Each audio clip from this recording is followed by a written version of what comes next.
അയ്യോ, ഈ എഴുത്ത് കണ്ടിട്ടോ അതൊന്നും വേണ്ട. അദ്ദേഹം ഇവിടെ വന്നിട്ടുണ്ടെങ്കിൽ വേണ്ടെന്ന് ഒരാളും പറയില്ല. പോലെ അല്ല, അത് അദ്ദേഹം തൃശ്ശൂർക്കാരനാണ്. അതായത് തൃശ്ശൂർ, ഞാൻ ആലത്തൂർ മണ്ഡല. അതിന് ഞാൻ കൊടുത്തിട്ട് കാര്യമില്ല, കൊടുക്കേണ്ട ആവശ്യമില്ല, കൊടുക്കൂല. അടുത്ത ബന്ധം എന്നുള്ളതിന് ഇലക്ഷനുകളല്ലാണ്ട് വേറെ കൊടുക്കാം.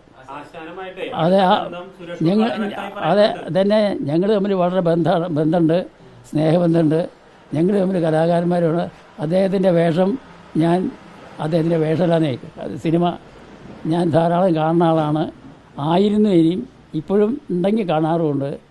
എന്നല്ലാതെ രാഷ്ട്രീയമായിട്ട് ഒരു അക്ഷരം പറയാൻ തൃശ്ശൂരിലത്തെ രാഷ്ട്രീയക്കാരും വന്നാലും ഞാൻ പറയാൻ തയ്യാറില്ല.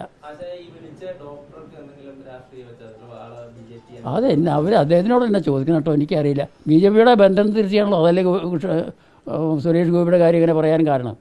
അപ്പോൾ അദ്ദേഹത്തിന് ബന്ധം ബി ജെ പിയോട് ആയിരിക്കണം.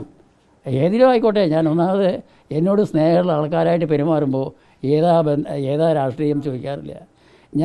എന്നോട് ആരെങ്കിലും രാഷ്ട്രീയം ചോദിച്ചാൽ ഞാൻ രാഷ്ട്രീയക്കാരനല്ല, ഒരു രാഷ്ട്രീയത്തിലും എനിക്ക് ബന്ധമില്ല. പക്ഷേ രാഷ്ട്രീയക്കാരും അങ്ങേറ്റ സ്നേഹസമ്പന്നരായിട്ടുള്ള ആൾക്കാർ, കുറേ ആൾക്കാർ രാഷ്ട്രീയക്കാരാണ്. ഈ രാഷ്ട്രീയക്കാരായിട്ട് ധാരാളം അടുപ്പാണ്. ഇപ്പോൾ നമ്മുടെ പ്രതിപക്ഷ നേതാവ് സതീശൻ വലിയ അടുപ്പാണ്. എന്നാൽ നേരിട്ട് കണ്ടിട്ടല്ല, ഫോണിൽ കൂടെയും ഓക്കെ. അതെ, വെറുതെ ഒരു വിഷമമുണ്ടായി. വിഷമം ഉണ്ടാക്കി നീ പറയാം. പൊതു സ്വത്താണ് നാടിന്റെ. സത്യത്തിൽ എല്ലാവർക്കും സ്വീകാര്യനായ, എല്ലാവരും വരേണ്ട ഒരാളാണ്. വെറുതെ അനാവശ്യമായി വലിച്ചിഴക്കപ്പെട്ടു എന്നതാണ്. അതാണ് വലിയ സങ്കടം. അതായത് അത് മാത്രമല്ല, വേറെ ഒരു കാര്യം എന്താ വെച്ചാൽ, എനിക്കിപ്പോൾ ഈ പത്മഭൂഷൺ കിട്ടിയെന്ന് വിചാരിച്ചാൽ അത് കിട്ടിയൊരു സന്തോഷത്തിൽ ഇപ്പോൾ നാളൊരു വേഷം കെട്ടാൻ എനിക്ക് പറ്റില്ല. എൻ്റെ കാലിന് വയ്യാത്ത കാരണം വെറുതെ വീട്ടിൽ ഇരിപ്പാണേ.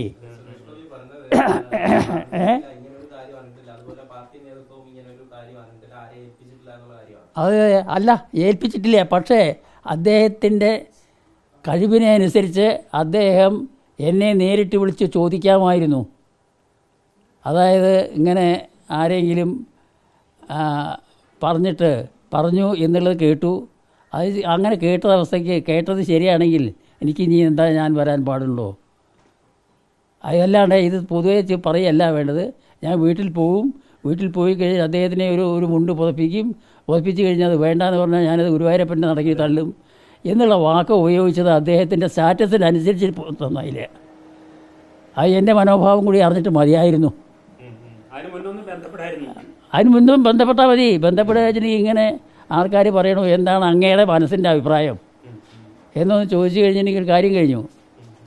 അതായത് പിന്നെ ഈ സംശയത്തിനിടയില്ല. ഇങ്ങനെ പിന്നെ ഏടാകൂടങ്ങൾ പറഞ്ഞുണ്ടാക്കാനും. ഒരു കാലത്തും ആശാൻ ഇത്തരത്തിലുള്ള വിവാദങ്ങളിൽ പെട്ടിട്ടില്ല, അനാവശ്യമായ ഒരു കാര്യത്തിലും വലിച്ചിഴക്കപ്പെട്ടിട്ടില്ല. ഇല്ല, വലിച്ചിഴക്കപ്പെട്ടില്ല. വലിയൊരു കഷ്ടമായിപ്പോയി. ശരിയാണ്, വളരെ കഷ്ടമായിപ്പോയി. അതായത് മനസ്സാ വാചാ കർമ്മണ നമ്മൾ ഒന്നും തെറ്റിദ്ധരിപ്പിക്കത്തക്ക വണ്ണം ഒന്നും പെരുമാറാത്ത ഒരാളാണ്, പെരുമാറിയിട്ടുമില്ല.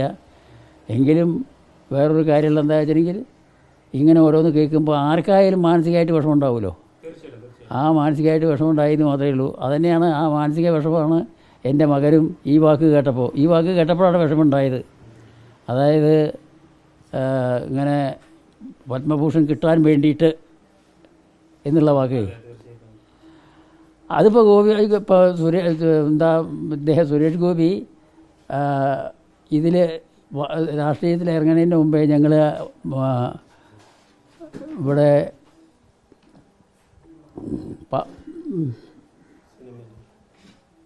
ഈ ഒരു കോളേജിൽ കോളേജിൻ്റെ പേര് പറഞ്ഞു പോകുമോ?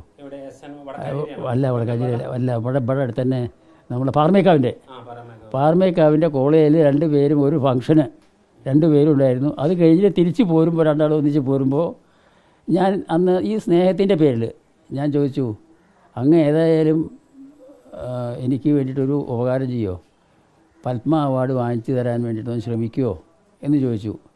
അത് ചോദിച്ചത് ശരിയാ, ഞാൻ നേരിട്ട് ചോദിച്ചു. അപ്പോൾ അദ്ദേഹം പറയുകയും ചെയ്തു, ഞാൻ വിചാരിച്ചിട്ട് കാര്യമില്ല, അതിന് മറ്റു പലരൊക്കെയാണ് അതിൻ്റെ ആൾക്കാർ, എന്നോട് പറഞ്ഞിട്ടും കാര്യമില്ല, ഞാൻ ചെയ്യാൻ വേണ്ടിയിട്ട് ശ്രമിച്ചിട്ടും കാര്യമില്ല, നടക്കില്ല.